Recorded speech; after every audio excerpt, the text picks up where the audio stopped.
Alright, alright, alright. Welcome to SideboardMTG. It's late. It's nighttime. It's late night. It's SideboardMTG, right? What's up, guys? If you like the show, don't forget to give it that thumbs up. And if you like the content in general, consider subscribing. Yada, yada, yada. Want to rent some cards from manatraders? Link in the description box below. Save 15%. Use the code. Yada, yada, yada.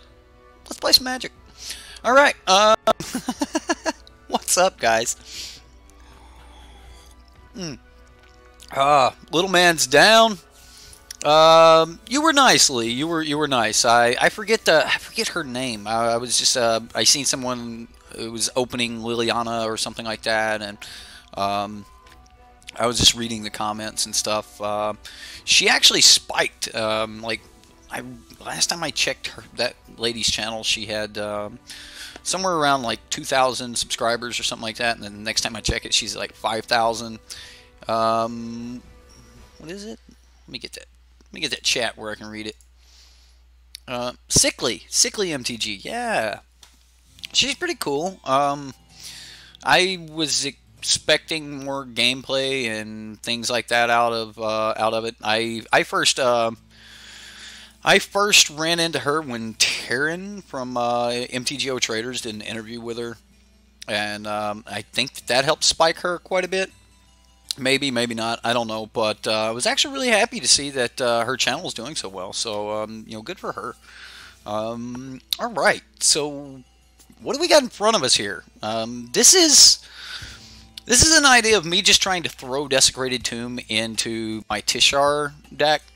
Because if we get the rotation going with Teshar, like first off, this deck just doesn't need Desecrated Tomb. Like, first off, if it's just rolling, then you're going to win anyway. But you named your youngest daughter Liliana. We were considering Jace for a name for our son, but a lot of people that I know have named their children Jace, and we decided not to. I actually know a few people who have named their child Liliana. If you know Bad Wolf MTG, it's another female streamer or female content provider. She named her daughter Chandra, which is really cool. I like to see parents playing Magic doing things like this. So yeah. How is Board the Weatherlight? I'm almost wanting to put it in Modern because it's like Ancient Stirrings. It's 2-mana Ancient Stirrings in the right deck. If you've got a lot of colorless going on, it's 2-mana Ancient Stirrings, man. The cards, it's ridiculous. Let's pull that up since you guys are talking about it, or Lee's talking about it. Board the Weatherlight, 2-mana Sorcery Speed. Look at the top 5 cards of your library. You may reveal a historic card from among them and put it into your hand. Now, first off, if you've got legendaries or colorless, artifacts, then those are all going to be hits. So, like Ancient Stirrings, I almost never completely whiff with this card, which is absolutely terrific. You do want to have something like you want to have your deck kind of built around that idea before you're not going to whiff with it. But I've actually had tremendous luck with this card. I really do like this card. I just really wish that wish it was 1 mana. Wish it was 1 mana. It would have been broken at 1 mana, though. It would have been a new Ancient Stirrings. It would have went straight into Modern and stuff like that. So, your wife didn't realize it was a Planeswalker until after she had monogrammed stuff and Googled it.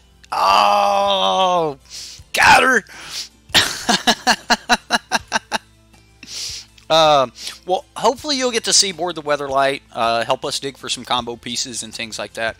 The main reason I'm wanting to actually try it in Modern is because I'm having a problem with Ancient Stirrings. Like, the one card I want to go search up is my Teshar, and I'm unable to search up Teshar because of Ancient Stirrings doesn't allow that. The deck I'm talking about here is my Teshar combo deck that I'm trying to dial in. I actually think there's something there. The idea with this one is you just play out your creatures and stuff, like Metallic Mimic, Arcbound Ravager. You let people kill them. Like, you just don't really care that they die. And then all of a sudden, like, you drop Teshar and then start playing 0 converted mana cost spells, and then you start bringing your creatures back from the graveyard. Like, you just play Walking Ballista for free and pull back, like, Metallic Mimic. Metallic Mimic you call constructs. Walking Ballista will come in with a counter on it. And then like you can use that counter to shoot the Metallic Mimic if you want to just repeat. You actually don't need Metallic Mimic. The only thing you need is like play Teshar and then play your like Walking Ballista or whatever, and then sacrifice it to Arcbound Ravager that you get back. You get back Scrap Trawler or something like that with a second one. Once you get Scrap Trawler and Arcbound Ravager, you can just start eating the 0 converted mana cost spell. Like, so you don't even have to bring back Walking Ballista first, couple of rounds through. You just bring back like a Mox Opal and you just go infinite mana, and then with that infinite mana you just play more like Chromatic Stars and Terrarians, and you eat those and you draw more cards, and at that point you can draw out your entire deck to get all the combo pieces that you would ever need and stuff like that. It actually works really, really well.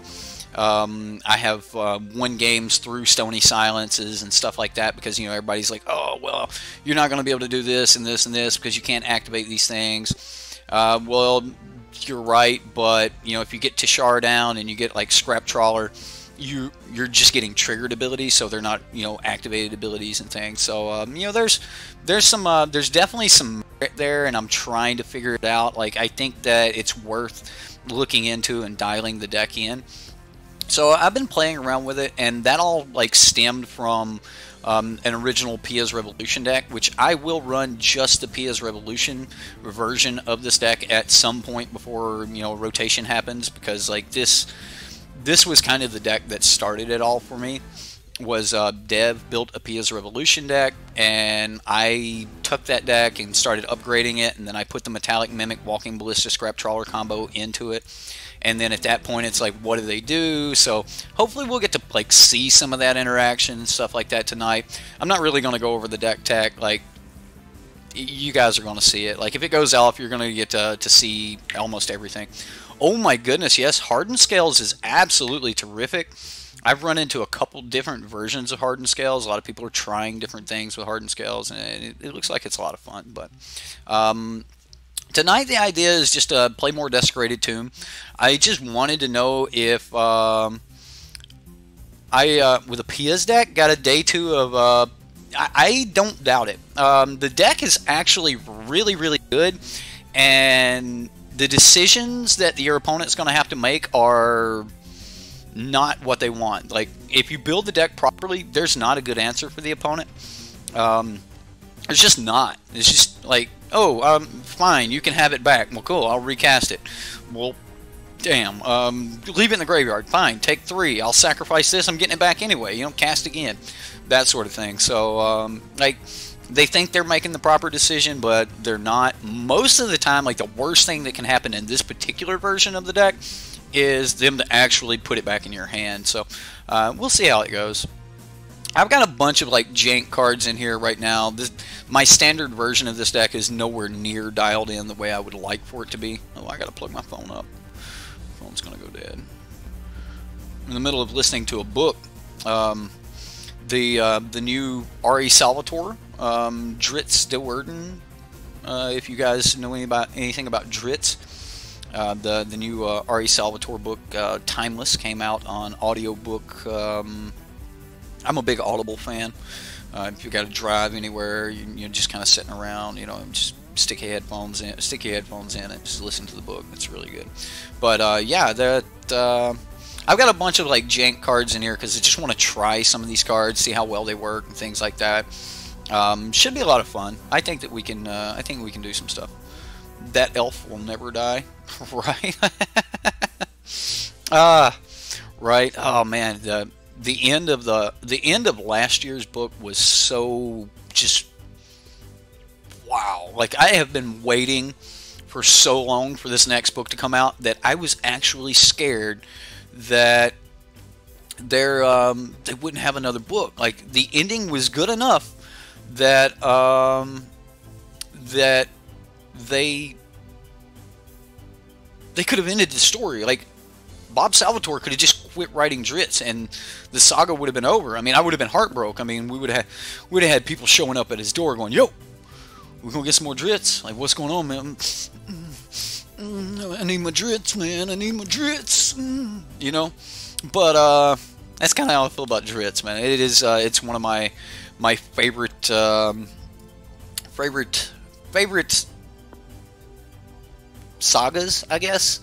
I mean, I also like the Aragon saga. Like the first year I went to Iraq, I ended up with the Aragon books.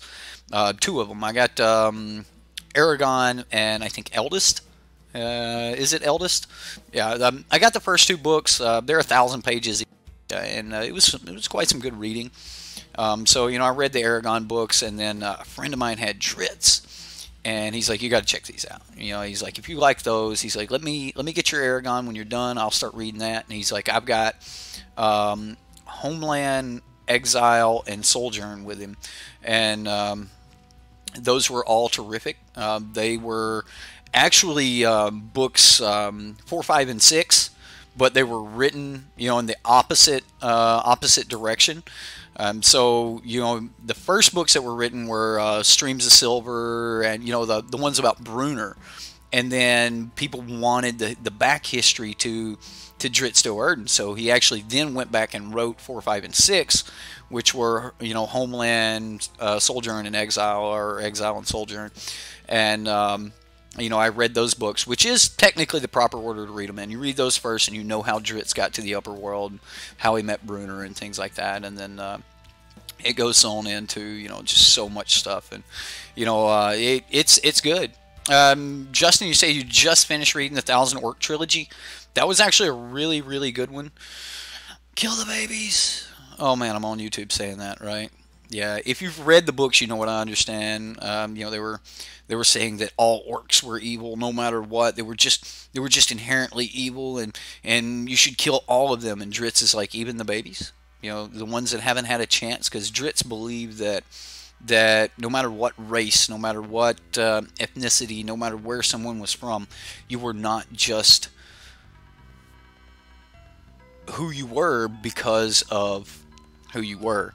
So that each person had the ability to choose who they wanted to be, and that actually came relevant in D&D 5th edition. Here I am just talking about Dungeons and Dragons, right? That came relevant in D&D 5th edition. You read the Icewind Dale trilogy in the 90s? See? That's what I'm talking about, Steven. That's what I'm talking about. But that always, like, just really hit home with me that I don't have to be, and I'm going to say this, I'm going to catch so much flack, but some of you may understand and some of you may not. Yes, Wheel of Time is great. Wheel of Time is absolutely great. There's also, what is it? Wizard's First Rule or something like that was, man, I'm trying to think of that one. But yeah, I like all of those books. Damn, 90s was almost 30 years ago. Shut up, Steven. You're making me feel old. Anyway, so yeah, it just always like really hit home with me that just because Dritz was a dark elf did not mean that he had to be evil, and I kind of always like let that relate to me. Just because I am, you know, Southern, I'm a redneck or whatever, doesn't mean you got to live up to the stereotype. There's certain parts of the stereotype I want to live up to, just to make sure that people understand that, you know, this is who I am. This is part of my history, but don't go ahead and judge that book by its cover just because you hear an accent or something like that. You know, don't just think that I'm an idiot, which I do some pretty stupid things from time to time. But, you know, you don't have to just, you know, follow the stereotype. You can fight the stereotype. And Dritz is all about that. You can fight the stereotype. You do not have to just fall into that and say, hey, you know, bam, this is just me and this is who I'm going to be. You know, like, no, you can be whoever you want to be. And Dritz says, like, the Dritz sagas and Ari Salvatore's books have always kind of, you know, just ran that home to me. And I really like that. I really, really like that. Beings are beings, right? And they're going to be. Man. You're from Canada. A lot of stereotypes for you guys, right? See, I mean, like, stereotypes is one thing, like, but to fall into the stereotype and then just You know, live it. Like, go ahead and just say, hey, this is, I'm going to just be this stereotype. That's not where I want to be, you know. You can, whatever. Let's get into some Magic, guys. Let's go play a game. Let's see if we can Desecrated Tomb some stuff, right? So, we'll host a new match, see what happens.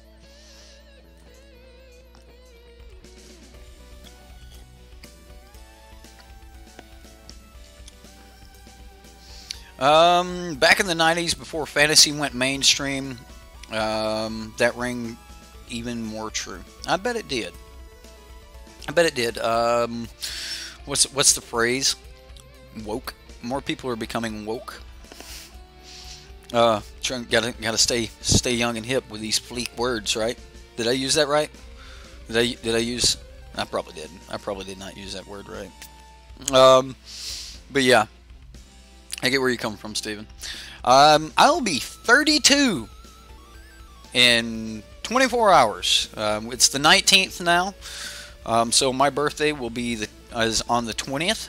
I actually thought it was already the 19th, and today was going to be my birthday. Still playing Mormir tomorrow. We're going to play some Arena Mormir, whatever. We're going to play some Mormir tonight. We're gonna have some fun with that. So. Oh no, wait. Tonight we're playing Grixis Marionette Master, and then on my birthday I'm playing Mormir, so yeah. Your kids speak using all memes, so you can understand, right? I mean, oh my goodness, I don't understand so much. Like, people are like, is this a meme? No. No. You say a birthday bourbon stream. I might be able to pull that off. I might have to go buy me a bottle of bourbon. Man. I really wish I could go get me a bottle of Knob Creek, but that's a little bit it's a little bit rich. It's a little bit rich. Knob Creek's some good stuff though. If I had to recommend a bourbon, it'd be Knob Creek. 100%. Or Basil Hayden, but Basil Hayden's like, you know, $70, $80 bottle of bourbon. Knob Creek's like $50, $60 and just as good. Oh dear goodness, this is like the greatest hand in the world. If this was a land, I mean, we may still be able to draw into a land. We're on the draw. We can play this on one. We can sacrifice it on two. I did end up actually going with Implements of Improvement because you don't need a creature. They're instant speed. You don't have to like do things. I'm going to keep this hand. I'm just going to give it a shot. We're going to see what happens. This could be great. This could be horrible. Fanatical Firebrand. You got it, buddy. Come on, land off the top. Land off the top would just be golden. Look at that goodness. I don't even care that it's going to come in tap. I don't even care.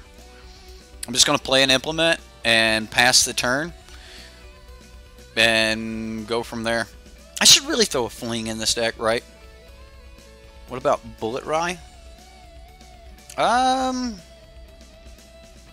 is that bourbon? I mean, I assume that that's rye. Not a big fan of Bullet. Is it bourbon? I haven't even tried Bullet Rye. I haven't. There's a Psy. Master Thopterist. Okay, so I'm just going to go ahead and sack this, gain 2 life, and draw a card, and we're going to just see if we hit a better land. Okay, so we did not hit necessarily a better land, but we did hit the land we need. So I'm gonna play the Psy Master Thopterist here. Pirate's Cutlass. What is going on? Okay. Okay. Let's see what you're doing, opponent. Ooh, there's a Metallic Mimic. Do you think so? You think Psy survives?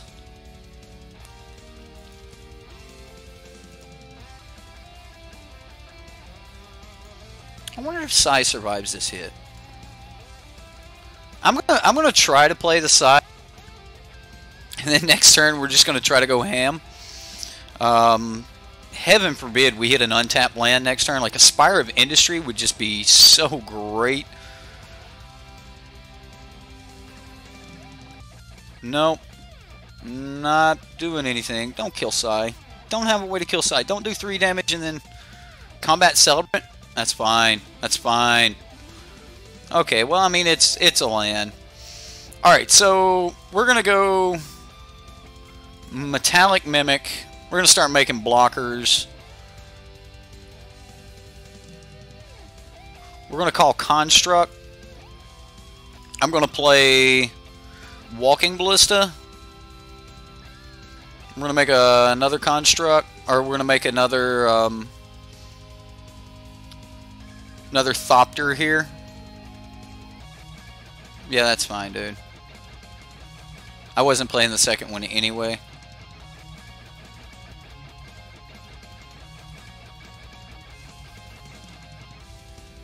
And now we've got blocks. So we're still looking for like Teshar off the top. Teshar off the top would be so good. I wonder if he swings with that Combat Celebrant.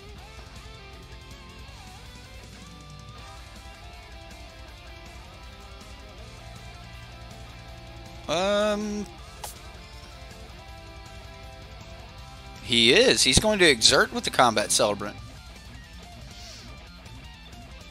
Okay.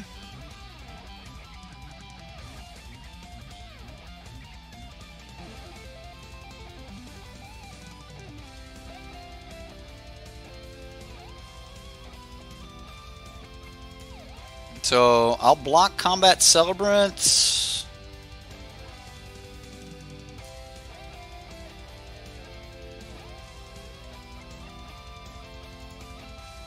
Block.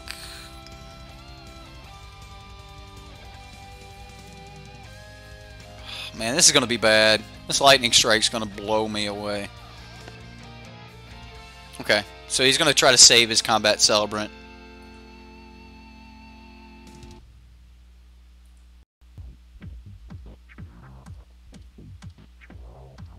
Haha, that's right. Didn't swing, did you? Okay. Flame of the Keld, he's going to discard his hand. Siege Gang Commander is what he discarded. Alright.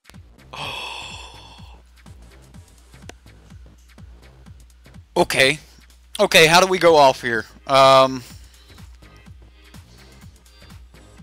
no, I need to get Ravenous Intruder in the grave. I think I just play both Ravenous Intruders. Just block with them.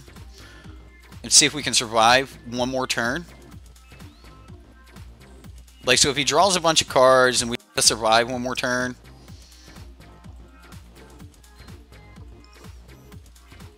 Rowdy Crew, trample but no haste. Mono, that's what I was thinking, mono red GPG.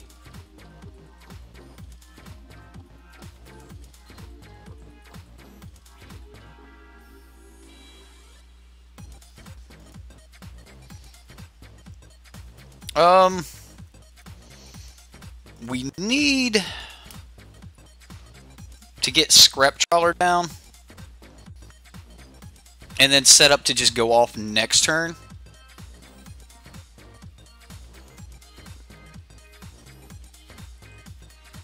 Yeah, I think that's the plan. Yeah, we get Scrap Trawler down, and if he doesn't kill us here, he's dead next turn. So we just need to find a way to live. Alright, so he's going to equip there.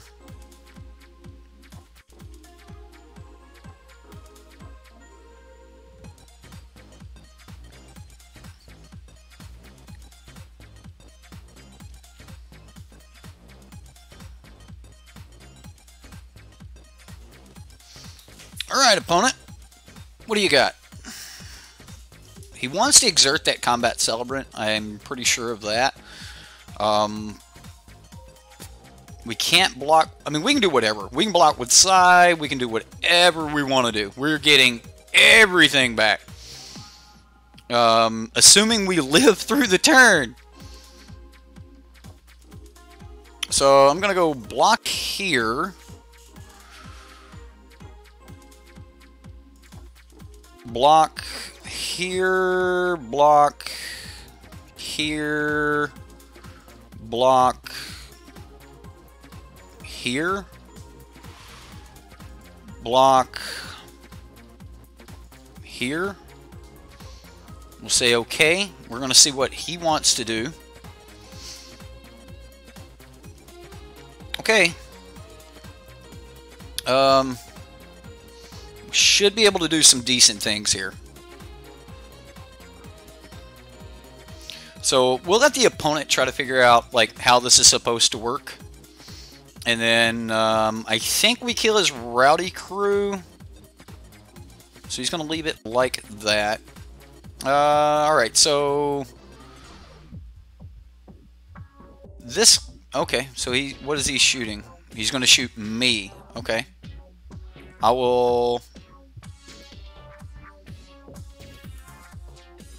going to allow that to resolve. Now I'm going to eat this.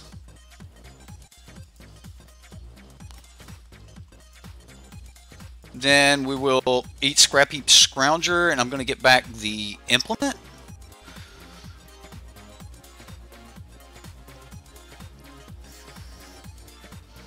And all of those things die.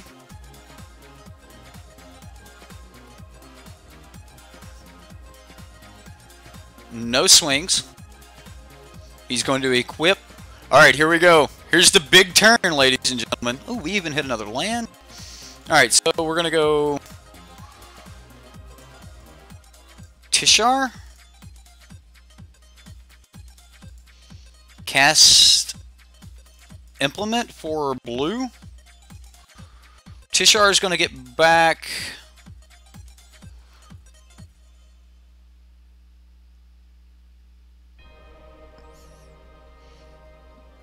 Ravenous Intruder.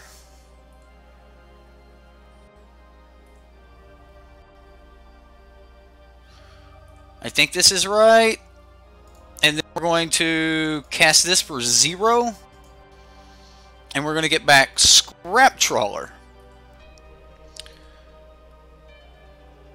Alright, so now that we've gotten back Scrap Trawler and Walking Ballista just dies here, we're going to use... we're just going to sacrifice the implement. The implement will get back Walking Ballista. Alright, yeah! The implement would have gotten back Walking Ballista. We then cast Walking Ballista for Metallic Mimic, go infinite, and bam, go from there. Legend of Korra. Are you guys talking about Aang? Like that was my favorite of those. Aang was awesome. I was not as big of a fan of Korra as I was of Aang. Okay, mono red. He's on the play. I guess we need another implement of improvement, maybe over a map. And then I think we just run it back. Yeah, we were infinite a lot of things. Like we were infinite counters. We could have made we were infinite counters, infinite draw. No, we were not infinite draw because I didn't have the Foundry Chief Inspector, so we couldn't just like recast everything. In Modern, you can go infinite draw, but yeah. Avatar is great, and they're doing a live action show on Netflix soon. Well, good, because the movie they made was crap. Alright? Somebody else said it. Oh, not a second awful. Like, they did that movie such an injustice. It was just crap. Oh my goodness, it was crap. I mean, I loved the Avatar, like, cartoon or animation, whatever you want to call it. It's a cartoon to me. I really liked those, but man, I did not like the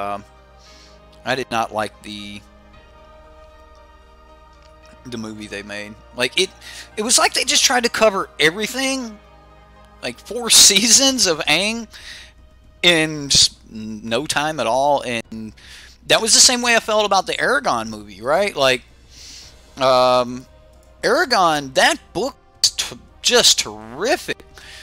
And then it just all fell to crap, right? Like, it's like, come on, guys, come on. Well, the opponent's got a good start on us here. Hey, we get a Desecrated Tomb. Might get a chance to play that at some point. I wish I had something I could play right now. Like, I took 2 drops for Desecrated Tomb, and that feels bad. I'm not going to sacrifice this yet. Just because, like, if I play Pia's Revolution and then sacrifice it, it'd be even better. I see more land.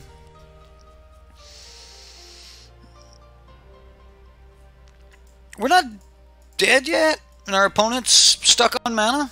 So I'm just going to go ahead with the Pia's Revolution. We'll go this route.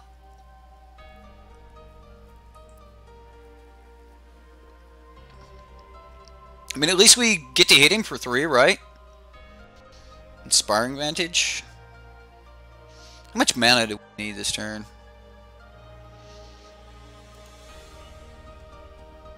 I'll go ahead and sacrifice this before he kind of knows what's going on.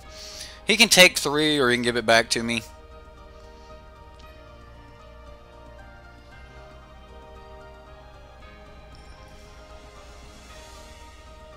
He did not give it back. We don't need mountains. We don't need islands. So we'll play plains.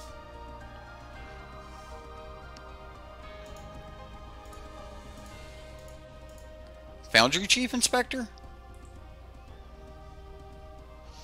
Now we like just block. I mean, he's got 2 land this time. So I mean, he may hit another land. And then just be able to do, like, mean things. We do need to draw into some stuff, or...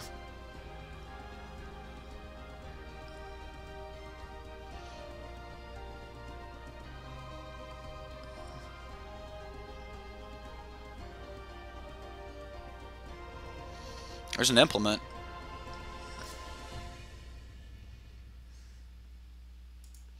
We're going to go ahead and play the Psy.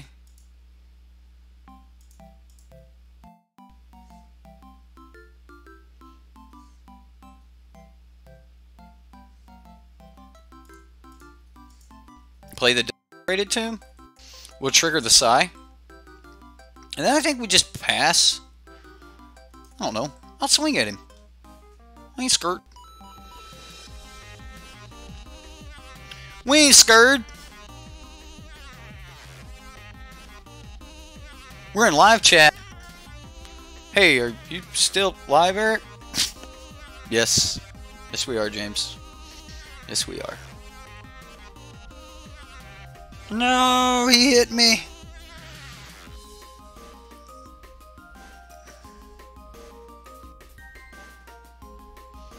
Nope, didn't give it back to me. You're so mean, opponent.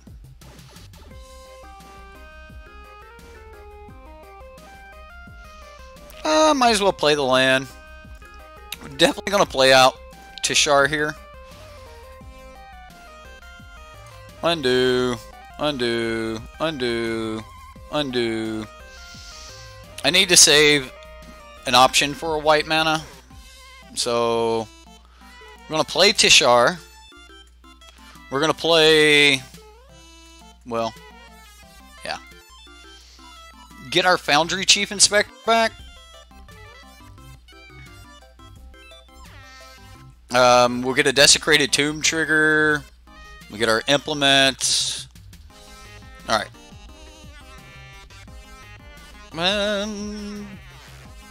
Pass. The power! The power! Maybe silly thing to say. What?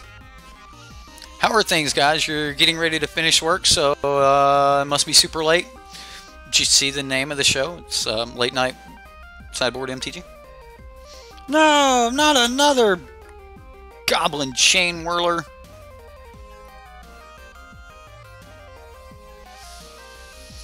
Okay.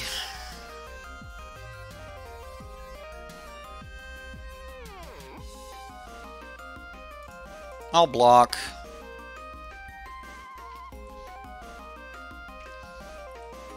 You take 3 or do you give it back? Oh, he took 3! Firebrand! Oh, he killed our Teshar. Artifact, artifact. That's Ravenous Intruder. Okay, so... 1... I think we can go here. 2...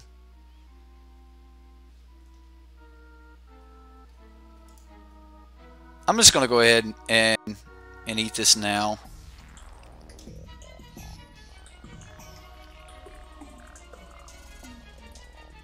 He took it. Alright. Well, if that's how he chose to kill Teshar, do we think that she can live? You know what? Nope. Just going to play Scrap Trawler, because if he attacks, like if he kills Scrap Trawler, Gate to the Afterlife. You got it on it.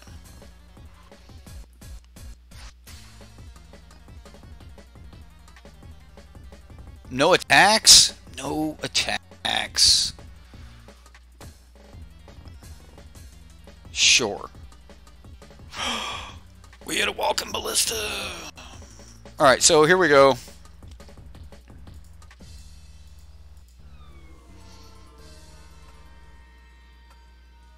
We're going to get...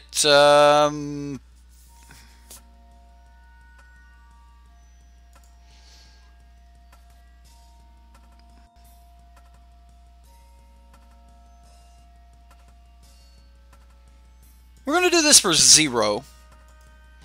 We're going to get back Foundry Chief Inspector. We're going to make an artifact. We get another bat.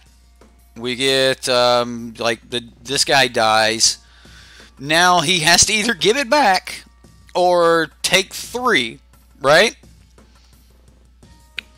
Oh, he gave it back. Alright, so now we get to go sacrifice Foundry Chief Inspector.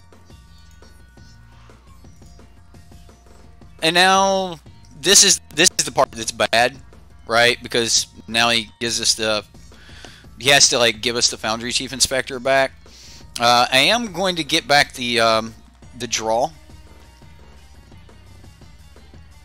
Probably should have sacrificed something else. Like, this is the part where Pia's Revolution just ends up bad. So we can play this for... let's cancel that. Like...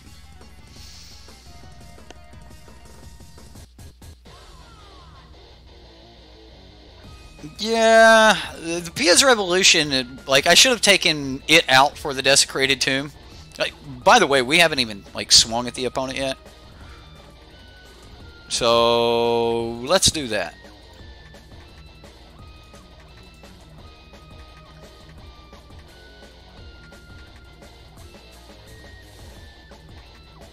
And, okay, he blocks. He blocks.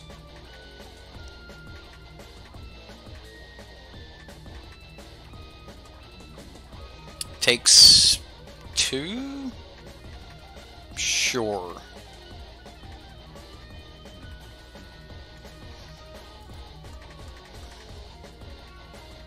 Scrap Trawler gives us back Renegade Map. He has to give us back the Scrap Trawler or he just dies.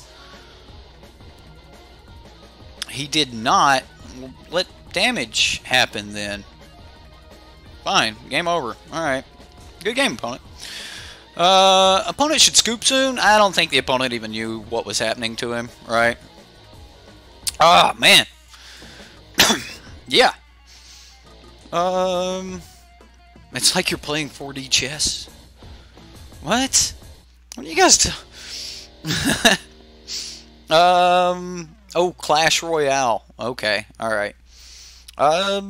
James, we're doing great, man. We are doing great. Been putting out like two streams a day here the past couple days. We've been doing the late night stream, things like that, and that's what I wanted to do tonight. I just kind of wanted to play around with Desecrated Tomb. Basically playing these Desecrated Tomb decks for Dev from SBMTG. He likes Desecrated Tomb, so I wanted to play some Desecrated Tomb decks. So yeah, that's giving a little bit back, to someone who has given quite a bit to me. So I asked him what would he like to see for his last chance decks, and he wanted to see Desecrated Tomb, and I'm guessing that meant with oh man, this is probably a pretty good hand. I'm guessing that kind of meant with Scrapheap Scroungers, considering he built one that didn't have Scrapheap Scrounger in it, and he was talking about how he wanted that in there. So I wanted to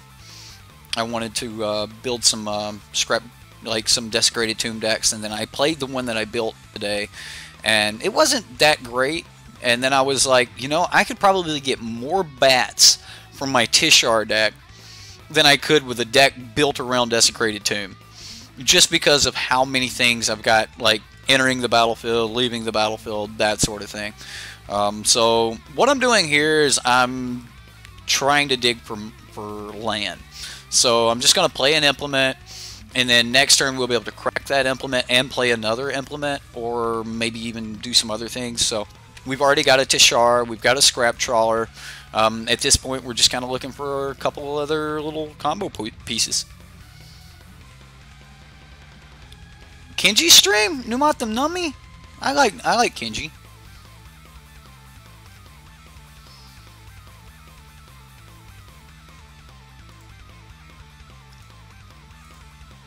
Let's go ahead and sacrifice this, see if we find another land. There's a Sai. I mean, that's not horrible, but it's not what we were looking for. So I'll just play another one, and then we'll pass. I like Kenji. He's your favorite? With me? Tied with me? Oh, you're so sweet, Lee. Right?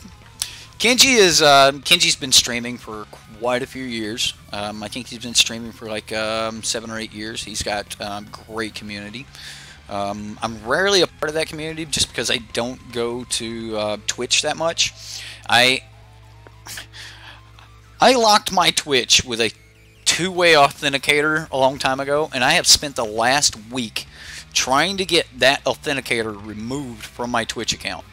And it has been such a pain in the ass. Like, there's no other way to put it. It has just been a true pain trying to get this daggum authenticator off of my my Twitch account.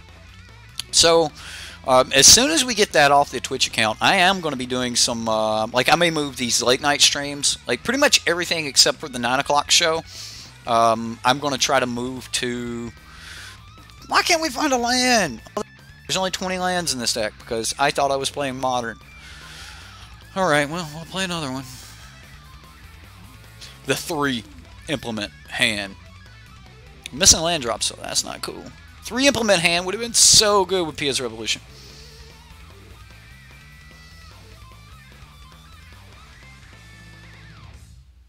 He can counter the ability, right?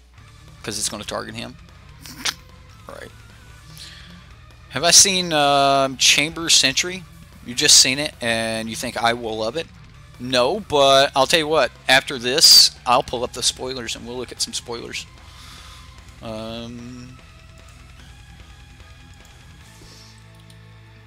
You guys okay with MTG spoilers?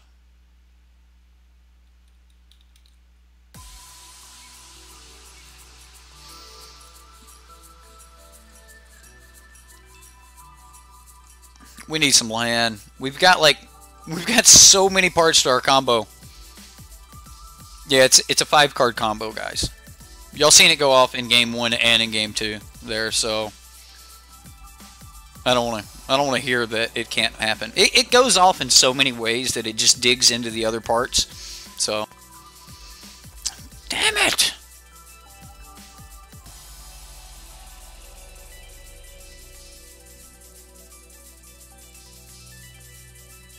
Yes! It was even the land we were looking for. This is the land you're looking for. Now we got the Ninja Turtles going on. Yeah. So yeah. So we'll do mythic spoilers, and we'll go from there.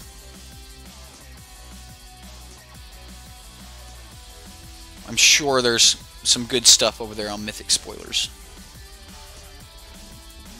Like, if we play the scrap trawlers start dying, we should be fine. I mean, if the scrap trawlers die, we start getting back, you know, implements of improvement. And that's kind of one of the things I love the most about the Teshar deck, is because you don't care that your opponent has used removal spells on scrap trawler and Psy. You're getting all of this back as soon as you just cast an artifact or historical spell. So yeah, I like how this deck like works, and I like how it works in Modern as well. So, but yeah, we'll talk about spoilers after this game. After this mono blue just destroys me.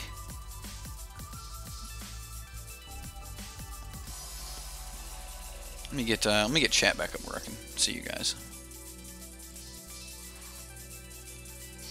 This Siren Storm Tamer has put in 0 work.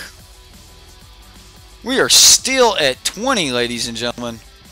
Siren Storm Tamer.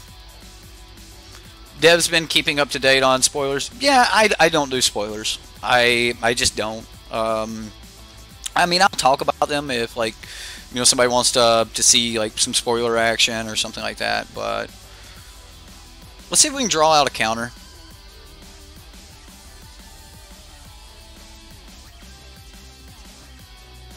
That's another good thing about the Teshar deck, is you can normally like just draw out counters and things like that. So, Desecrated Tomb and Pia's Revolution, like, so it'll go to the graveyard, and then it's up to them to give it back to you or not. Which, even if they give it back to you, so you'll return that card to your hand unless they pay 3. So if they pay 3, they give it back to you, and you know, stuff like that. So yeah. Don't ruin the surprise. Okay, I'll minimize. I'll minimize, so I can't see it. All right, I won't, and then I'll just pull it over, and then we'll all look at them together. Okay. I haven't seen anything yet. I promise. I didn't have time. Let's watch the fave light. Oh, the face light up like Christmas. Don't ruin the surprise. Let's watch the face light up like Christmas. So did they print one just for me? Is it just so much jank combined into a one card that I'm just gonna go crazy? I can't wait. I can't wait. I'm gonna wait. I'm gonna wait. I seen 1000 Year Storm. 1000 Year Storm, yeah, it's all right. I mean, it's Storm, whatever.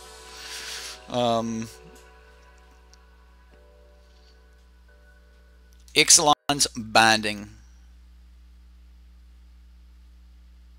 Sure. Sure.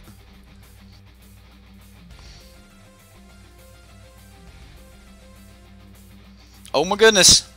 He's finally hitting us.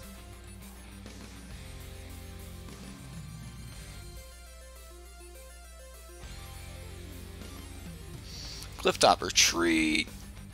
Alright, so how do we just like start getting set up? Scrap Trawler? It'd be a big Scrap Trawler, right? I mean, we know we get it down this turn, so now he has to, like, man, he's got enchantment base removal. Damn it. It's late night, guys. There's a little filter. Yeah, I think, what was that, Wedges, like special one? Was that a Wedges exclusive preview? You know, I don't even remember exactly what it does. I think like it basically just gives Storm to every time you cast a spell or something like that. You get to copy that spell for each spell that's been cast before it that turn. So like if you just start cantripping off, you'll cantrip off into more and more and more. That seems like it could be a thing, but it also seems like you can't play a lot of Magic, you know, because it's like 6 mana. So like you don't get to spend a lot of your cards until you get it, and then you untap with like 6 mana, and then you start to storm off. So it could be good. It could be really, really good. I assume that there's going to be some people build some decks around it. We'll see. Copy it for each instant or sorcery in the yard. Oh. I thought it was copy it for each instant or sorcery that had been cast that turn or something like that. Okay. So that's not exactly like Storm, but it's Storm. So then you do get, if it is in the yard, you get to play Magic, and then when you hit it, then you get to start copying. Okay. Alright, well that works. That works.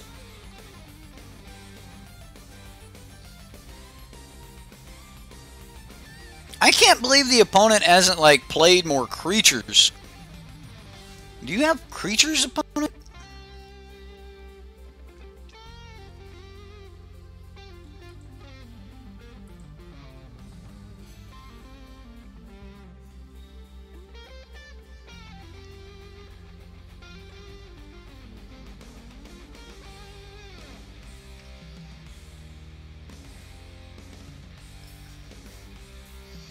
Fumigate, dude, I dare you. Oh my goodness. Resplendent Angel? That's okay. That's okay. As long as he's not holding a counter spell. Okay. Well, we still can't really make this happen because we don't have our sack outlet, right?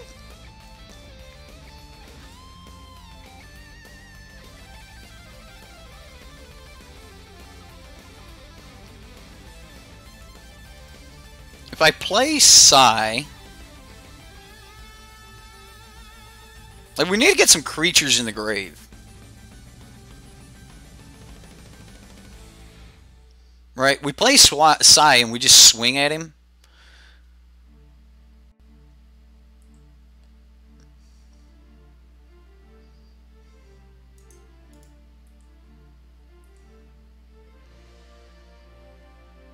Yeah, this seems okay.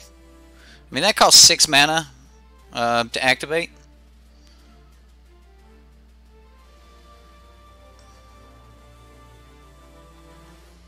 You know he wants to block something. I mean, this is 6 damage coming at him. He didn't block anything. Well, good for you, opponent. Good for you. Like, Desecrated Tomb doesn't really fit in this deck. I just really threw it in the deck because I wanted to try it. It doesn't fit at all, though. But, I mean, every time Scrap Trawler brings a creature back to your hand, then, like, Desecrated Tomb's going to trigger. You play an artifact and Teshar triggers or something like that. Hey, you get a bunch of things going on. Wow, he's got the 6 mana. He's got the lifelink going on. That means he tapped out. I'm okay with him making an angel. I mean, we're at least going to be able to block. And then eventually we're going to hit infinite here.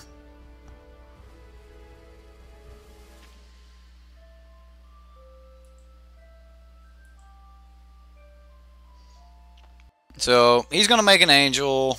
We do have to start making some flyers, though. Board the Weatherlight.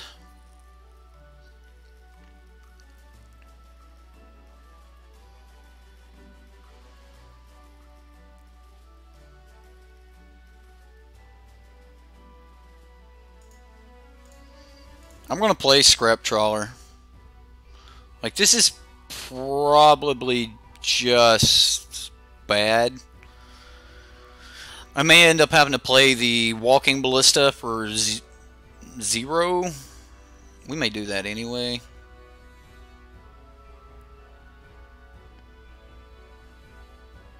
Yeah. I'm going to play Ballista for 0.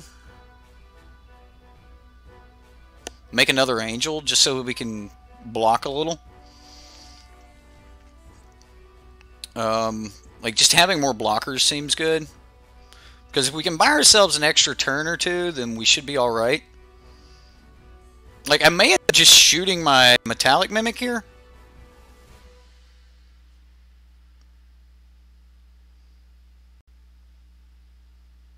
I mean, I guess we could give him the option to kill it for us.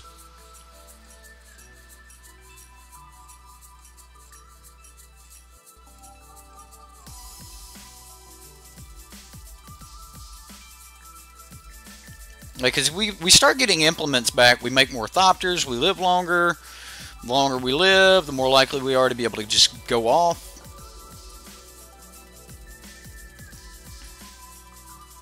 Huh. It's found. Yes, Foundry Chief Inspector is in the deck. Okay, so he's going to kill it for us. We don't have to kill it.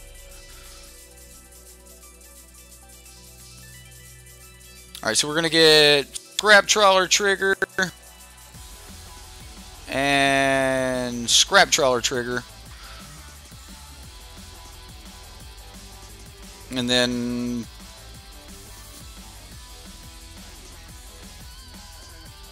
by the way, guys, this deck is so much fun to play on paper. Like the full version. I've got it all janked up right now, just trying to, you know, put these like Desecrated Tombs and stuff like that in the deck, but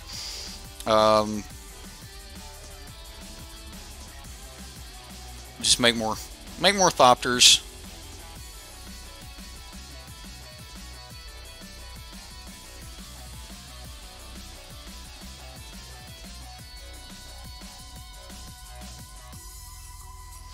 So if we hit a land, we're actually really set to do some cool things next turn.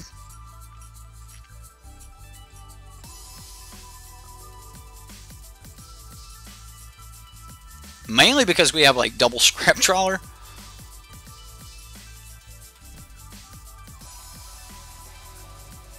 Do need to hit a land though. I haven't gotten the option to like the opponent's kind of started pressuring me here a little bit before I could really start doing things with you know, Board the Weatherlight and stuff. Board the Weatherlight, I just haven't been able to get it off. So you know, that's Desecrated Tomb. I haven't had time to like play that. So mainly because we got mana screwed at the beginning of the game. If we hadn't gotten mana screwed, we might have been all right.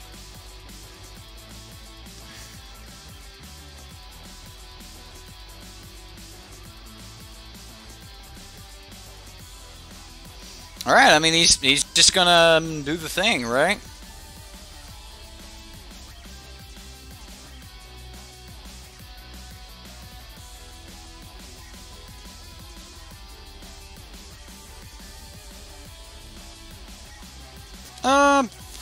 Sure, opponent. Sure. I'm gonna stop the lifelink, and the way I'm gonna do that is I'm just gonna block with a Thopter and then shoot it with my Walking Ballista and put the Walking Ballista in the graveyard. So we're just gonna block here, say okay.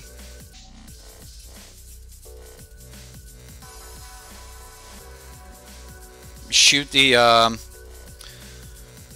it doesn't give it trample, does it? Did I miss something? Okay, yeah, just lifelink.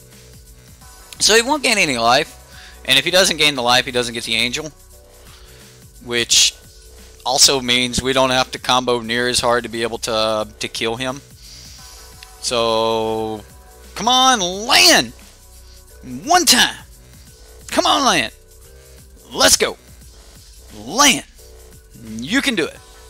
Alright! So I'm definitely going to play Teshar here. So we play Teshar. Then I'm going to sacrifice the implement. Which, unfortunately, the only thing we're going to get back is Walking Ballista. Which is fine. I mean, Walking Ballista is fine. There's a Foundry Inspector. Alright, so now we can cast Ballista for nothing. Get back Metallic Mimic.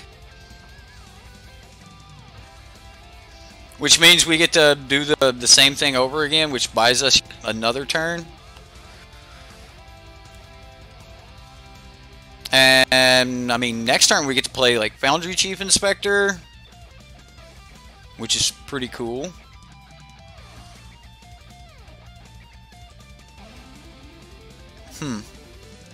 So what do we attack with here?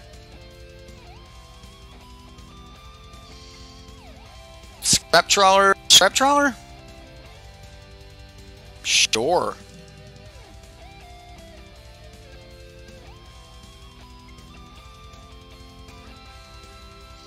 If he blocks... Okay, so here's the idea, right? I'm attacking with Scrap Trawler, because if he blocks before damage, I'm actually going to sacrifice the Walking Ballista. And when I sacrifice the Walking Ballista, yeah, I can dump everything next turn. So if I sacrifice the Walking Ballista, then, okay, perfect, right? We'll kill this Angel, and we're going to get the Walking Ballista, and we're going to get the Scrap Trawler he blocked back. He's going to take 4 damage. Like that was a horrible block for him, and he didn't even realize it. So we're going to get back Implement, and then we're going to get back Walking Ballista, which means that we cast Walking Ballista again for free, right? Isn't this great? Isn't this just great? This is where I like to be in Magic, right? This is good Magic, right? This is just good Magic. This is just how Magic... This is the way Richard Garfield, Allfather, intended Magic to be played, boys. This is it right here. So, he thought he was killing something. You ain't killed nothing. And I get another Thopter. That's right. This guy is crying somewhere in the world. He said, what the hell just happened? How is this happening to me? Pass turn, opponent. That's why this is so much fun to play in paper, because, like, I'm living the dream. I live the dream every time I play this damn deck, man. Like, this deck is just... Like, we don't even have our sack outlet. We don't even have the combo. This deck just combos with everything. This is the dream. This deck is 100% just all dream. All dream, all the time. All the time. He just passed back. Oh, he just passed it, but it's just whatever. So now we're Foundry Chief Inspector. Which means we're going to start shooting stuff. So, probably just shoot him. I'd say he's got like Settle the Wreckage or something. He's clearly like a combo deck or a control deck or something like that. So, I'm just going to shoot him. I want to cast Board the Weatherlight. So I'm just going to... And the Implement's just going to give me another dude and give me my Walking Ballista back for free.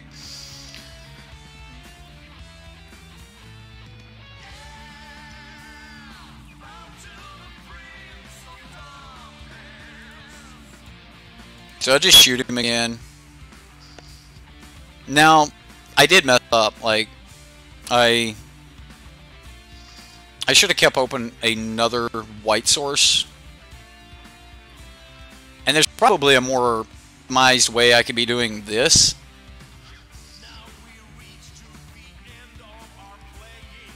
I really just want to cast this Board the Weatherlight.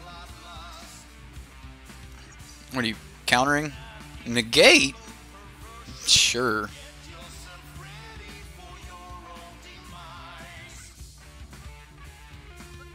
Watch this, guys. Watch this. So he negated me, right? I'm just going to shoot my Metallic Mimic, okay? We shoot Metallic Mimic. We're not scared of negate. We're going to get back Implement, which he negated. We're going to get back another Implement. Okay. Okay. Okay. Nice negate there, opponent. Nice negate. It is a cool art. He does have a cool art. I'll agree. It was a cool negate. And now we're going to get back Metallic Mimic.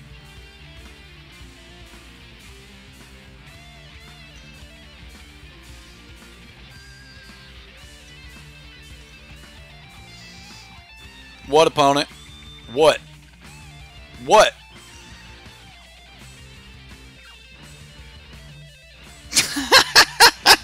He just scooped. He just scooped. Give it up. Just get out of here, opponent. Get the hell out of here.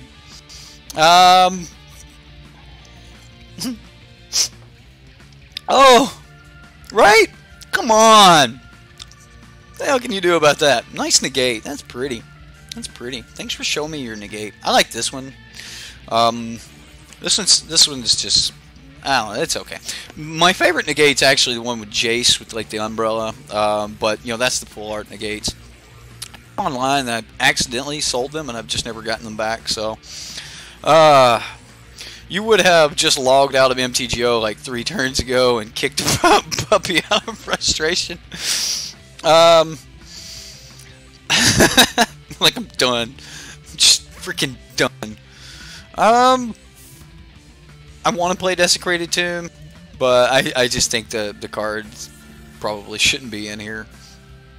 Bowman Courier's probably good. Karn's probably good. Like at this point, he's just like, man, I just have to have an answer for Teshar. I just have to answer Teshar. So we actually need another way to win other than Teshar, and I think I want to bring in the excuse me, I'm sorry, the Scrapheap Scroungers, just because they allow me to be more aggressive, and I think for that I can actually take out a Foundry Chief Inspector. Foundry Chief's okay. I mean, he allows you to play your implements for free and stuff like that, but he's okay. But in Standard, you need him a lot more than you need him in Modern. I have tried him in Modern a little bit, but yeah. You like Bomat in this deck? You know, I'd play a hell of a lot more Bomat if it wasn't for Goblin Chain Whirler floating around. So, I think we just turn 1 Clifftop Retreat, turn 2, and then start Board the Weatherlight and digging for our combo pieces. So, I mean, it's a decent hand. We got 3 mana and we got some boards. So, like, maybe this hand will show us the power of Board the Weatherlight. So, like, so the opponent tried to block. He's like, I'm going to block, kill that, or I'm going to negate that. Yeah, once this thing is online, it's online, buddy. It's hard to stop it. And if you're patient and you don't play your Teshar too early, oh well, this just got so much better. So I can just Spire Bluff Implement. I could have actually just like Spire of Industry Implement, but I just want to Spire Bluff because I want to Plains and then I want to Clifftop Retreat. So just Spire Bluff Implement and then start rolling from here. I mean, if he plays anything, we probably get to fire off Board the Weatherlight. So Shard, of course. So he gets to draw 2 cards and throw away a card. I'm going to look at 5 cards and pick the one I want out of 5 cards. Board the Weatherlight is the real deal, guys. With Inventor's Fair, you can actually even pull a land with it. So it's not bad. It's not bad. I like it. Oh, darn. So let's go see if we can find like a Metallic Mimic, or like see if we could go get an Inventor's Fair. Scrapheap Scrounger, I mean, we just start rolling with that. Implement of Improvements, not bad either. I kind of like Scrapheap Scrounger and then just start trying to get aggressive, but it's actually probably Implement.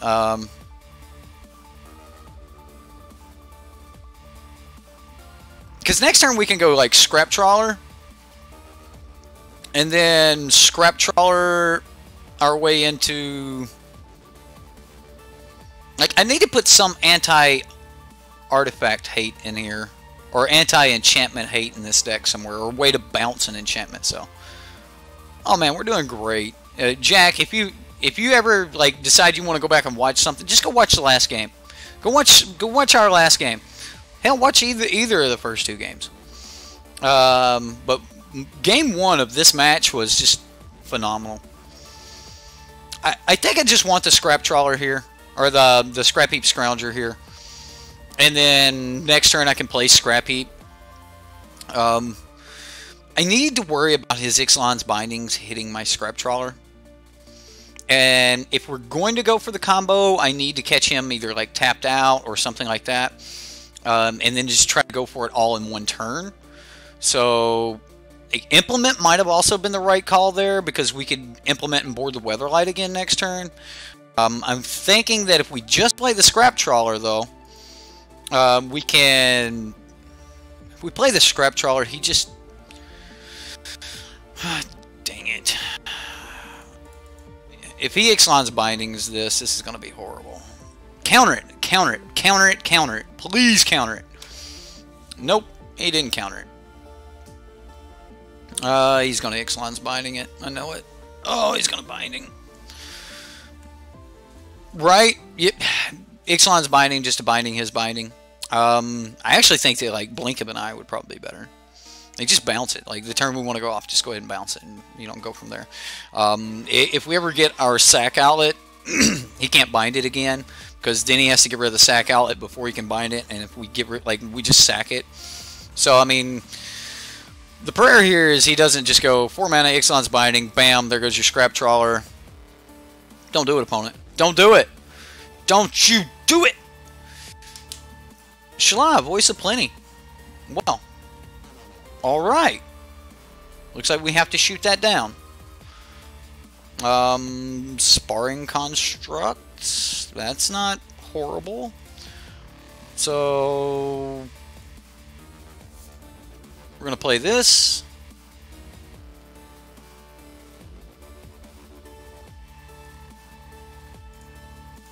I'm going to play Board the Weatherlight. There's a Metallic Mimic. We are so much closer. But that Psy is actually really good in this matchup. Because he's all flyers, I think I actually need to take the Psy. And then we just try to get into a Metallic Mimic later. Yeah, but so far, I mean, that's right, we win with one turn. Yeah, we don't pass. Like once this deck starts rolling, you just don't pass turn.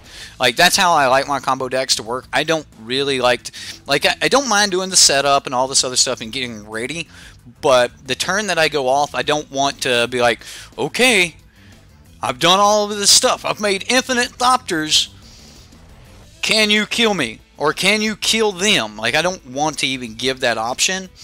I like to just be able to go ahead and kill that very turn. So, in Modern, you get to run Arcbound Ravager in this deck. And that is so good. Lyra Dawnbringer. This is about to get bad, guys. I ain't gonna lie. This is gonna get bad right here. This is gonna hurt. We may not be doing nothing.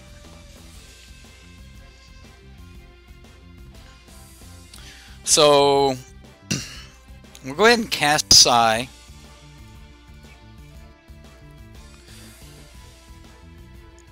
Play land. Excuse me. I guess we just play Sparring Construct.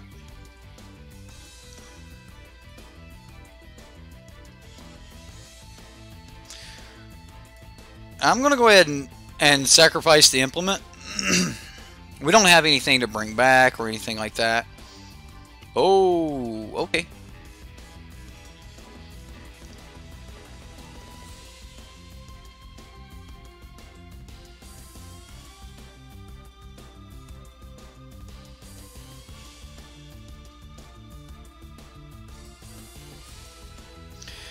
I guess we will have to kind of set up and try to go for a one-shot kill. This is going to be pretty hard though. Shalai into Lyra is that's a hard board to beat, boys. Like I ain't gonna lie, that's a hard board to beat. I'm pretty sure we win this game. Like, I'm playing the combo deck. We're at 14 minutes. The opponent's at 4 minutes. So, even if he wins this, we get to kind of drag this out a little bit, maybe. So...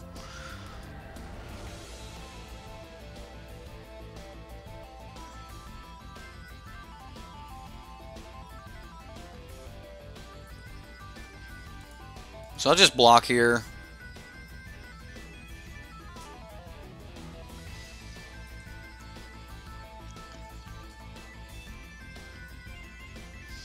I may just like play Walking Ballista for everything. I mean, the fact that he's tapping though is pretty decent, I guess. I mean, he may just have Settle the Wreckage though, and then I just get wrecked.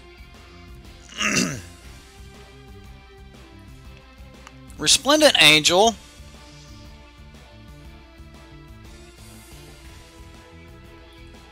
Does this work retroactively? If you gain 5 or more life this turn, okay, it does. So yeah, I mean, the angels are doing things. Alright, so let's go. We'll use red. Renegade map. Psy will trigger. I mean, I guess I could Teshar. I don't think I want a Teshar here. I think I want to just spin. I think I want to spend 2 here. Activate this ability and sacrifice Sparring Construct and Scrap. This is one of the reasons Psy is really good.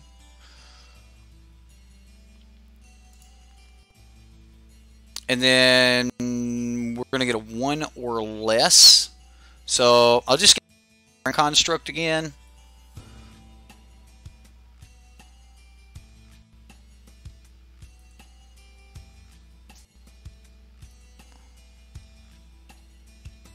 We get another Scrap Trawler. Which means, you know, at that point we're doing even more things.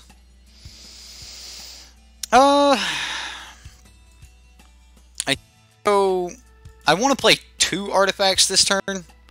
So we're going to hit Walking Ballista. And then we're going to play Sparring Construct so we get more dudes.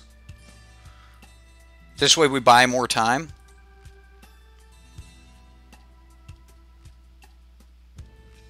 Yeah. We can buy a lot more time here. I mean, they've all got lifelink. He's going to make more angels. He's going to do so many mean things. No Teshar? No. I'm scared of playing Teshar if I can't go off. So, at this point, I just wanted to find a way to, like... So, next turn, we're going to sacrifice, like, at some point between now and the time that we sacrifice this Renegade map, I'm going to sacrifice the Walking Ballista. I'm possibly going to do that in my upkeep to thin my deck, just because I don't want to draw a land.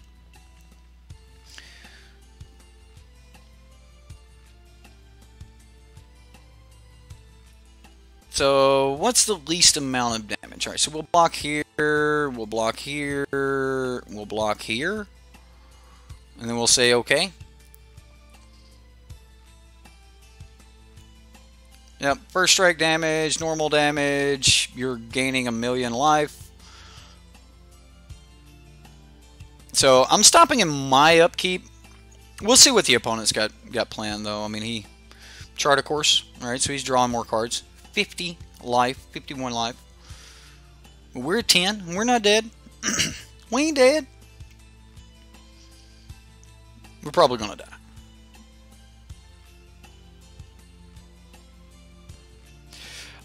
Yes, the turn that I play my my Teshar, we gotta kill this thing before we can do anything.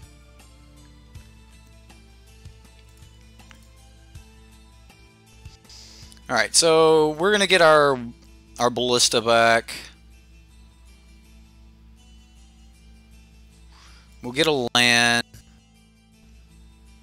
Draw for the turn. We got another scrap trawler. So how does that work? 1, 2, 3, 4, 5, 6, 7. So if we go 1, 2, 3, and then so if we go 4 and 3 and so I need enough mana to be able to sacrifice some dudes. But I also need to get this Teshar out. So we're gonna go scrap trawler here.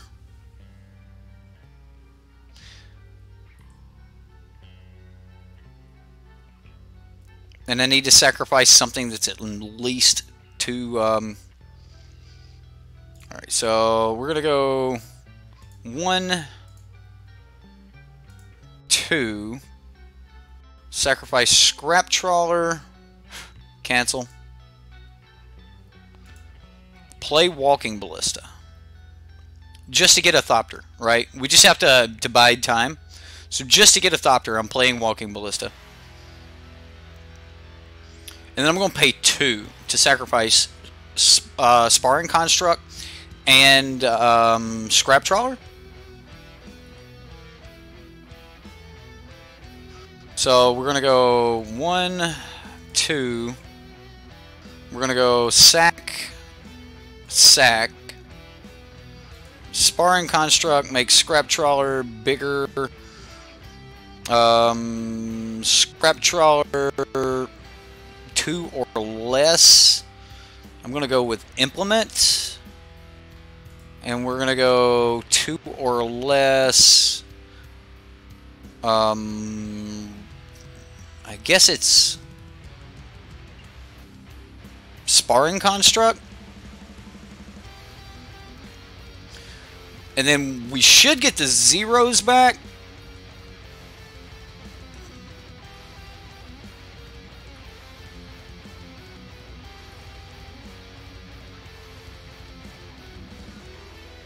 And then we'll draw a card, of course. Drew a land. Okay, so now we can go sparring construct.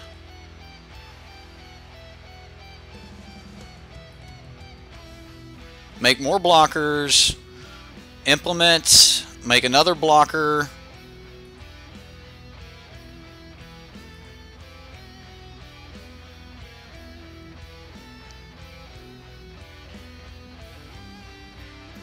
The opponent's sitting here holding like some kind of counter spell or something, like just waiting for it. Yeah, see, just waiting for this moment to be able to counter like the right thing. And then I'm gonna go ahead and cast the walking ballista again.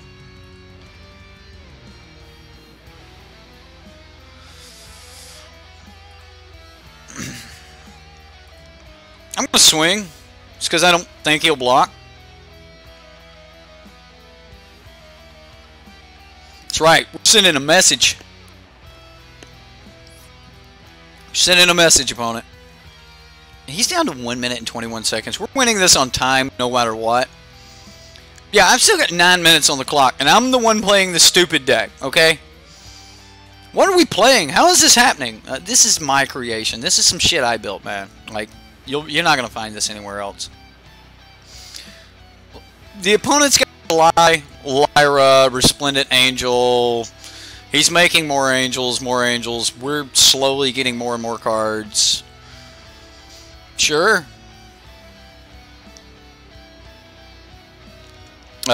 This is me trying to entertain you guys in the middle of the night. Alright, that's what this is. And after this game, we're going to go look at spoilers. Alright, so this is my late night show. I do it from time to time. You never know when it's going to happen. So, you know, it is what it is.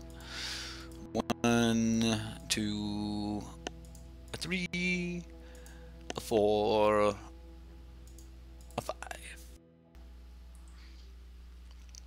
All right.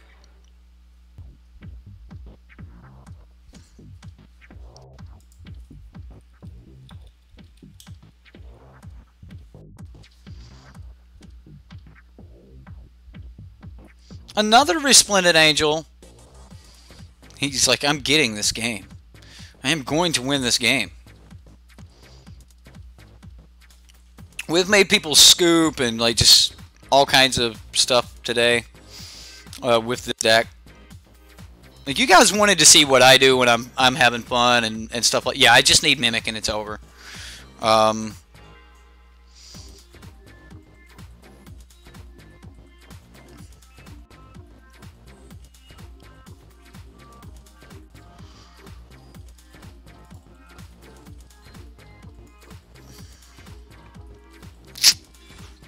Alright, well, let's see if we can do some crazy stuff, right? See if he counters it. He did not counter it. Alright, so... Nope, can't do that. Can't play that. I gotta get the one from the graveyard. Alright, so Teshar is gonna bring back... Troll. Okay? And now we're gonna use... 2 blue mana to sacrifice Scrap Trawler and Scrapheap Scrounger. 1 or less, we're gonna go Implement. 1 or less, we're gonna go Renegade Map. And then we're gonna get Walking Ballista and I don't know, Scrapheap Scrounger, sure. I mean, he's got us here. We draw a card. It's a land. We just play Walking Ballista, right? So if we had a Mimic in the graveyard, like, we would just be doing some great things. We get another Scrap Trawler. We make more dudes and things like that. Yeah. Then we'll pass the turn. There we go. GG, opponent. GG. Still had 7 minutes on the clock, right? Still had 7 minutes on the clock. Right. Well, now we've got Teshar down. Like, at that point, it wasn't. It just didn't matter. We won game 1, and again, like, cards like Scrapheap Scrounger are not in the deck.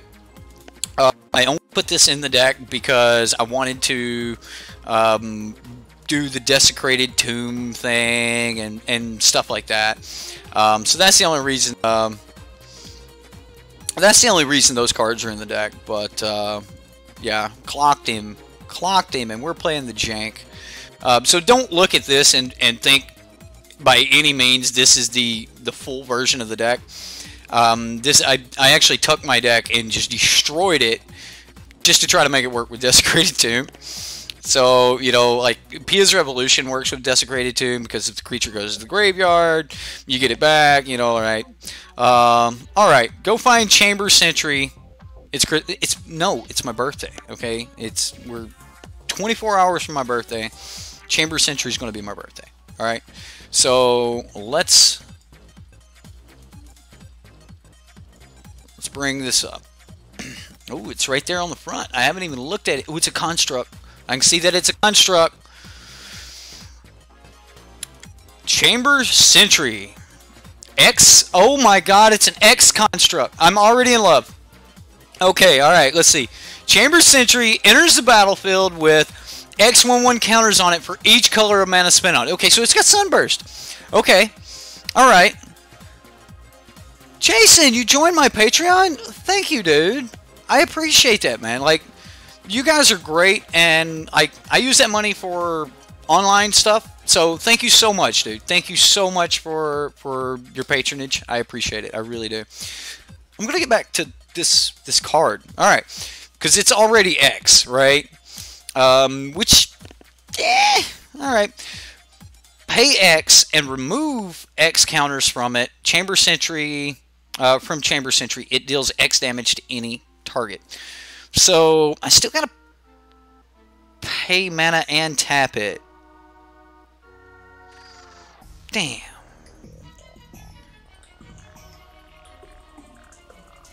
It's not that great. I love that they've got more X converted mana cost. I do love that they've got more X converted mana cost constructs. I think that that is something that is absolutely terrific. Poopy, thank you, dude. Thanks, man. Dude. Much love, dude. Much love. I appreciate it. I really, really do, man. Again, birthday is on the 20th. It's 24 hours coming up.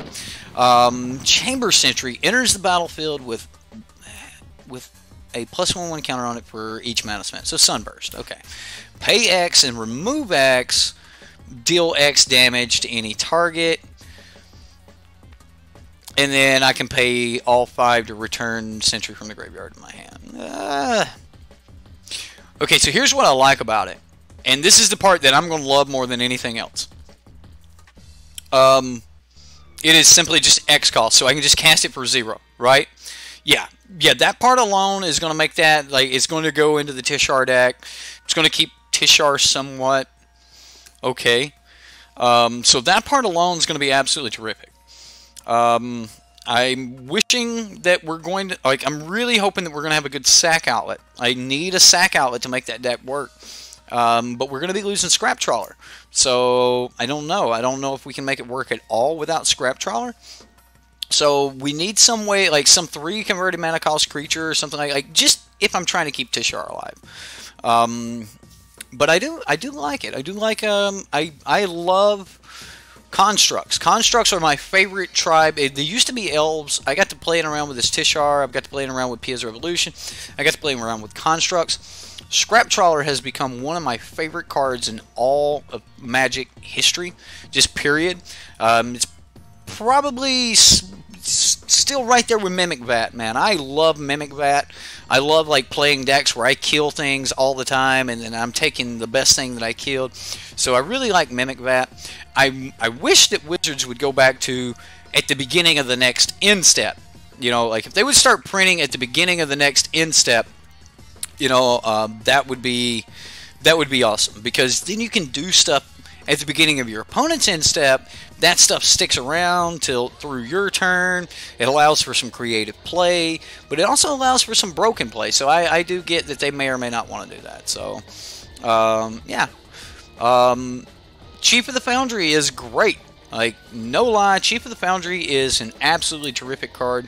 But I'm partial to Scrap Trawler. Scrap Trawler enables so much stuff. I want to get some more reps in with KCI. I want to get some more reps in Modern with my Teshar combo deck. I beat Humans 3 games in a row the other day. And the dude was like, I'm telling some guys in my Discord about your deck right now. So, like, my Teshar deck's starting to develop a little bit, man. I'm really starting to enjoy it. So, you guys want to look at some more spoilers? Some more September 18th spoilers? I'm sure you guys have looked at all of them. Target creature gets +3/+3 until end of turn. Target creature gets +3/+3 until end of turn. Target creature gets...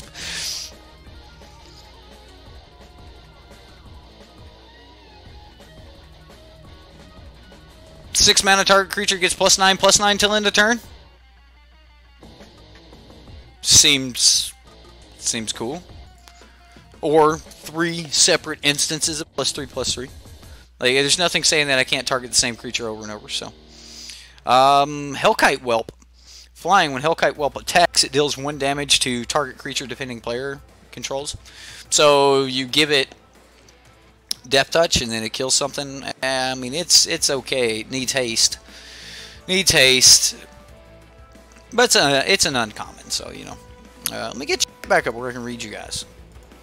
Poopy, thank you so much for that, dude. I appreciate it. And Jason, you know, thanks for you know, joining the Patreon. Appreciate it, guys. Alright, so Chamber Sentry. Like, Chamber Sentry's sweet. I ain't gonna lie. I love some some X cost constructs. So, a new cat, 3 mana cat, enters the battlefield, draw a card. Inspiring Unicorn, 4 mana, 2/2. It attack gets... Okay, that's junk. Camaraderie. This was Deb's... spoiler today. You know, that was pretty good.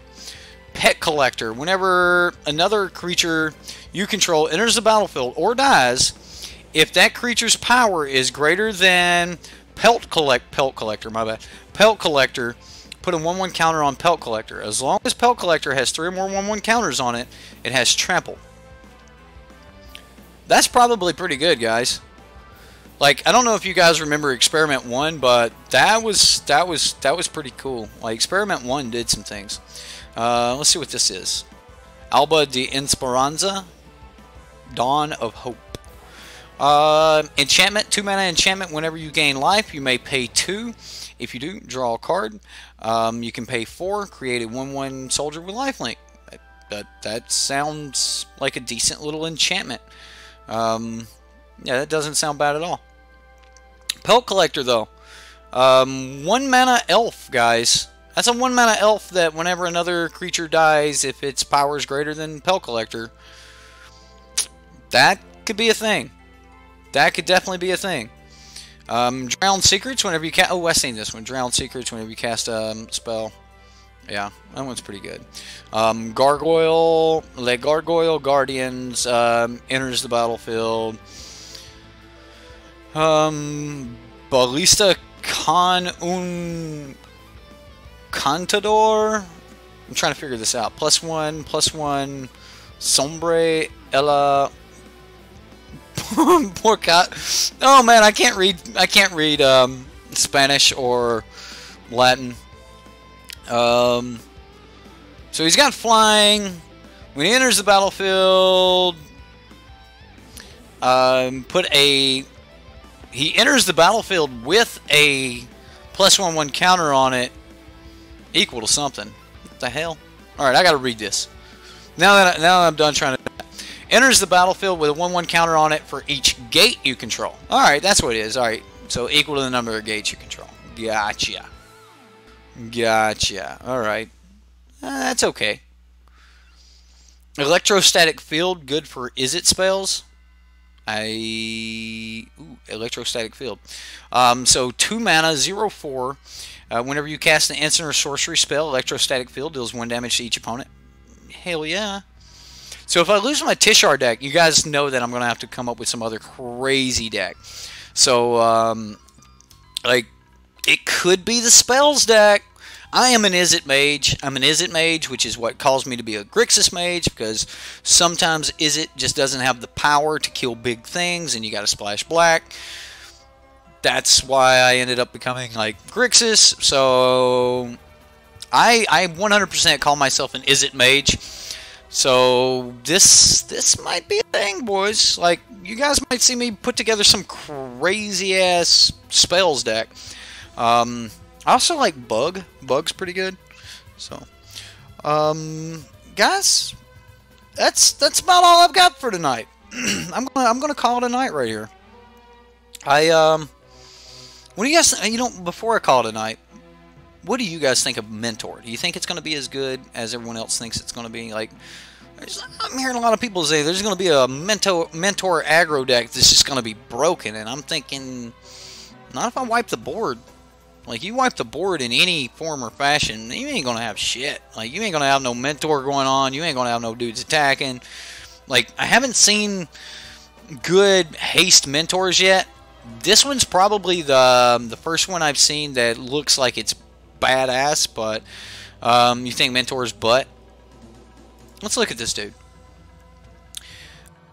Edge. He's haste. Prevent all non-combat damage that would be dealt to other creatures you control. Holy crap. Mentor. So you can make him bigger. He gains first strike until end of turn for 2. This is probably a good one. Just because, like, he's going to be able to hit and swing that turn. I think there's just going to be too many answers for Mentor, and I think that, people are going to be trying to build up this momentum, and like, there's just going to, like, if it becomes a thing, then that means, like, one of these spells decks is going to be like, well, I'm just going to run main board wipe and a bunch of it, and it's just going to be like, bam, wipe it out. So Yeah, you and me both. You and me both, Lee. I've definitely been wrong before. A lot, actually. Yeah, I've been wrong a lot. But I would say that this elf is probably, if you could get it cheap, it's probably worth getting. Like, I like to speculate on dollar pre-order cards. Like, if you can find a card that's going to be $1 at pre-order, and you get a whole bunch of them, bolster was crap. You're right. I got you. And you can get a whole bunch of them, and the card spikes to $3, $4, $5. You're talking some major gain. So I always like to speculate on cheap cards that I think will go up in value. So far, a Pelt Collector looks really good to me out of the new cards that I've seen, and I try to only speculate on cards that are 1 to 2 mana. Like, I don't like to look into 3 and 4 converted mana cost, because those are either just going to be so good that everyone knows they're good, and the price is going to be great off the bat. So like, so far, like, this Pelt Collector looks like it might be a thing. I know there's a lot of people out there that want to play elves. What the hell? 8 mana. 8 mana 4/5. This better have one convoke. It's 8 mana 4/5 with convoke. Flying convoke. Get out of here. Get out of here. What a waste of a magic card. The card's probably going to be broken, guys. It's going to be in every white deck there ever was. Just because I said it was a waste of a magic card. I think Convoke's going to be more powerful than Mentor. Mainly because of that X Convoke spell. Flower and Flourish. Flower says, search your library for a basic forest or plains card, reveal it, put it into your hand, then shuffle your library. That's a 1 mana, like, mana fixer? It didn't say basic. Yeah, it did say basic. Well, that sucks.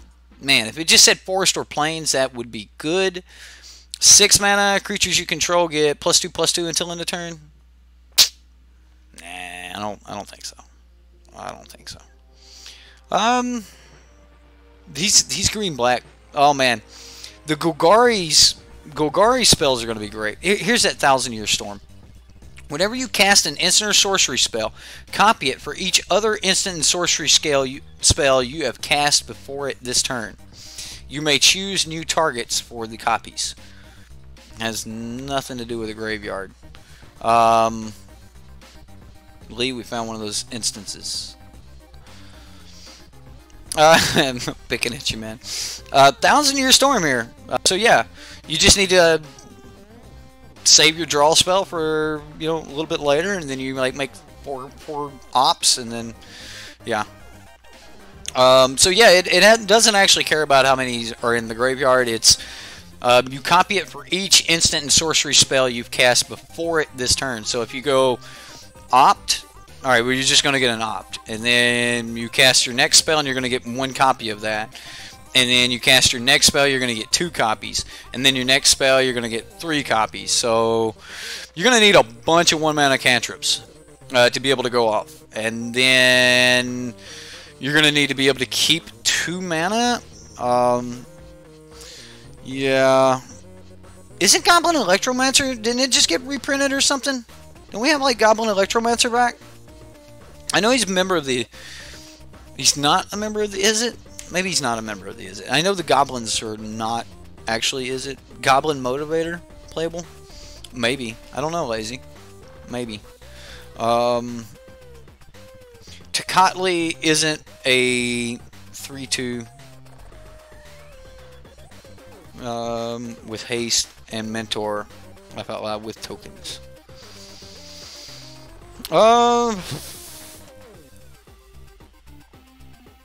Yeah, okay, so Electromancer did get reprinted. There's going to be something to that. They'll 100% be something. People will build a 1,000-Year Storm deck. It'll just be full of cantrips, crackling drakes, things like that, and then you'll just be able to cantrip all the way through your deck. Goblin Electromancer will be great. Yeah. Think about how many instant sorceries will have already been in your yard when you play that. That's what I was saying. Like, it has nothing to do with how many are in your yard. It just doesn't care. Oh my god. Oh, if you could somehow get off an Apex after that. Yeah, you're right. It doesn't care about how many are in your yard. Whenever you cast an instant or sorcery spell, copy it for each other instant and sorcery spell you've cast before it this turn. You may choose new targets for the copy. It does not care about in your yard. So, like, that's what I'm saying. It just doesn't care that you have any in your yard or exile or jumpstart. I think that what you're going to want to be playing those first 5 turns are either Goblin Electromancers, you're going to want to get your Crackling Drake out or something like that, and then you're going to want to play as many Jumpstart cards as possible. Yeah. Yeah, it does not care about how many are in your yard. So, yeah, it works the way I said it worked. I'm picking, Lee. I'm picking. Alright. This card's gonna... People are gonna build around this Divine Visitation. You just get the angels. Like, just make tokens, get angels. I mean, it means Entreat the Angels is gonna be in Standard. Because you're gonna be able to go... Divine Visitation. If you get this out... Wait a minute, let me read this. If one or more creature tokens would be created... so it's instead. Okay. So you're only going to be able to have one replacement effect. So if you have multiple copies of this out, it's not going to give you multiple angels. That card is the bomb you thought it was. That card is absolutely the bomb you thought it was. It's just not as much of a bomb as you thought it was. That card's still good. Thousand Year Storm's still good. But Divine Visitation, I think this card is actually the bomb. Like, Divine Visitation is going to be so good. Slaughter the Strong is better than the new Citywide Bust. Hell, I don't even know what Citywide Bust is. Grid for Battle. Or Geared for Battle. Weenauts! Wee Dragonauts is back! Oh my goodness! Whenever you cast an instant sorcery spell, Wee Dragonauts gets +2. Just go ahead and reprint the Runechanter's Pike. And let's get to work, right? Yeah, I think the card's still going to be good as far as Thousand Year Storm goes, but I don't think it's going to be the bomb. Like, if it was printed the way that you said it was printed, or that we had originally thought it was printed, then it would have been broken good. But I still think it's going to be playable. I also think that Divine Visitation, I think Divine Visitation is going to be, I think that's going to be friggin' great. I'm happy to see Weenauts back. Wee Dragonauts. Oh man, the memes. Anyway, Divine Visitation. Yeah, you're not gonna get, like, because it's one replacement effect. You're gonna get that level 7, layer 7C ruling that if the same person owns multiple replacement effects, then you only get to choose one replacement effect. So, like, I don't think that you're going to be able to, like, get multiple angels for making one token. So in multiples, Divine Visitation is not going to be that great. But with the new Selesnya X spell, and I think this may be it right here. Is this the one? Nope, that ain't it. There's one that's like double green and white and X, and then you just make, and it's instant speed. And you make X. Let's find that thing. It's here somewhere. Look at all these is-it spells. Piston Fist Glock. So, no, that's a defender with power. That's actually worth looking at. Okay. Where's the X? Where's the X spell? Anyway, you get to make. You get to make X creatures, and that's at instant speed, so I think that that's going to be kind of like the combo. Like, that's going to be what people are going to want to try to pull off with the Divine Visitation. But, guys, Divine Visitation might be good in Naya. I'm going to be working on a Naya version of Divine Visitation for Rush. Rush has asked me to help him work and build on Divine Visitation deck there.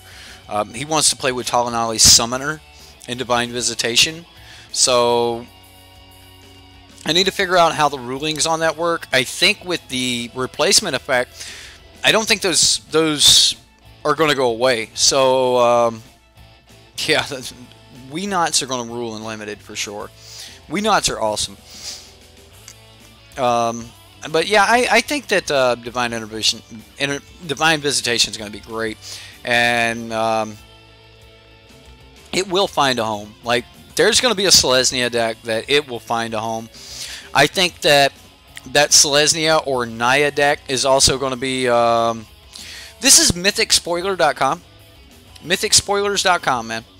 I think that Divine Visitation is going to be in either some Naya deck or something like that. So yeah, guys, I've said goodbye like 15 times. I'm gonna catch you guys later. It's been a shit ton of fun, man. Like, I was playing Teshar tonight. It's fun. That's what I do for fun. I like to play some stupid jank and just piss people off and make people like just close out Magic. Right? I'm mean, but I want to do it my way. I want to do it with fun. All right? So, guys, I had a lot of fun. I hope you had fun. We're going to catch you next time here on SideboardMTG. We've got Grixis Marionette Master coming up tonight. And if we do a late night stream, it's going to be Mormir. I'm going to try to get some statistics up for Mormir. So you guys so I can pull it up and go, you got 1 in this many odds of pulling this particular card. I'm going to try to let that be an interactive stream. I want to have some fun. I want to take some time and hang out with you guys. So yeah, it's going to be a lot of fun. We'll see you next time.